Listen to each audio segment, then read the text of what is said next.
Welcome back to Spree Tea, where we spill the tea from strangers online about their health-related issues, and together we decipher whether or not we think that person is in the right or wrong for feeling a certain way about a health-related issue. And today we're touching on the Olympics once again. Last week we talked about the living conditions of the Olympians and decided whether or not it was right or wrong for the Olympic Committee to allow them to sleep on cardboard beds, given that they are athletes and they should have the most pristine conditions when competing so that their performance isn't negatively affected.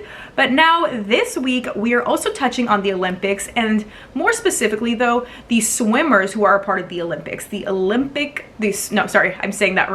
swimmer Olympians, because as you know, they had to swim in the Seine River. And now there is controversy that is surfacing on whether or not it was morally right or wrong for the Olympic Committee to have them swim in this body of water. Just to give some context, you guys, in 1923, this body of water was banned from public swimming. And since then, since the Olympics, since recently this past month, no one in Paris has swam in that body of water. Why? Well, because it is heavily polluted. There's a ton of gunk and bacteria, and also when it rains in Paris, there are strands of E. coli that get dropped and embedded into the body of water, making it a bit unsafe to swim in and unsanitary, to say the very least. But also unsafe because although generally the type of E. coli is a normal amount for a human to not feel sick from it, still there is the possibility that a human can get sick from it. And so that is why this has become so controversial, because the swimmers did end up swimming in that body of water, and the Olympic Committee, who were in Paris, and the water testers did say it was safe enough and that they did all of these measures to ensure that it was of utmost quality and utmost pristine conditions, and they even spent $1.5 billion to achieve this goal.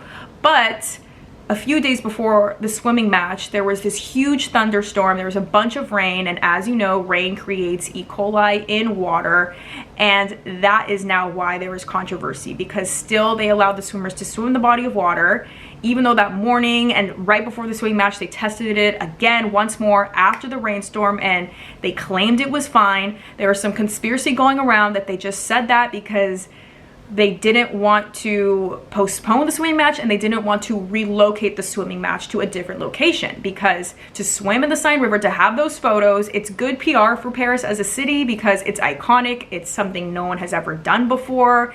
And as a swimmer, it would feel very cool to say that you got to do something no one else in the world is able to do, which is swim there, because it's banned for public swimming. So they wanted to keep the location. So now there's some conspiracy going around that they just said it to say that, and there was some bending of truth. And to be honest, I want to know what you guys think. Do you guys agree with that? Because at the end of the day, this is a huge body of water, and I feel like it takes a long time to test each part of the water to arrive at the conclusion that all of it is safe, right? I feel like it's almost impossible to test every single part of the water to ensure that it's safe. So maybe they did just make a blanket statement and a little bit of a white lie, because maybe in the areas where they were swimming, which I thought they were taking up all of the water, but maybe, just maybe, they were right in that the areas where they were swimming is fine, but still water travels, especially when they're swimming, it can get swished around. So I don't know, I kind of do see where the pessimists are coming from and where the conspiracy theorists are coming from, but I want to know what you guys think. And actually, let's hear from some Olympians to really get where they're coming from, because some Olympians were like, you know what, I can take some pollution. It's no big deal. It's just an honor that I got to swim in this body of water. So let's read something. It says in this article, some athletes thought the pollution concern was a bit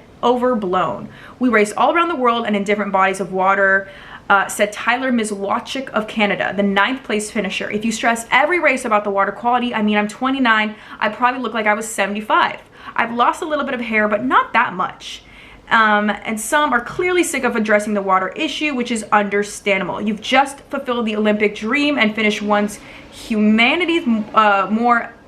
just fulfilled an Olympic dream and finished one of humanity's more difficult athletic endeavors. Yes. Alrighty. And so let me now go to the negative reviews, okay, because we have to have a little bit of a 50-50 pull here. So let's see some of the ones that were sick. Yes, okay. Yes, someone's reported that they were not feeling the best, and it should have been somewhere else.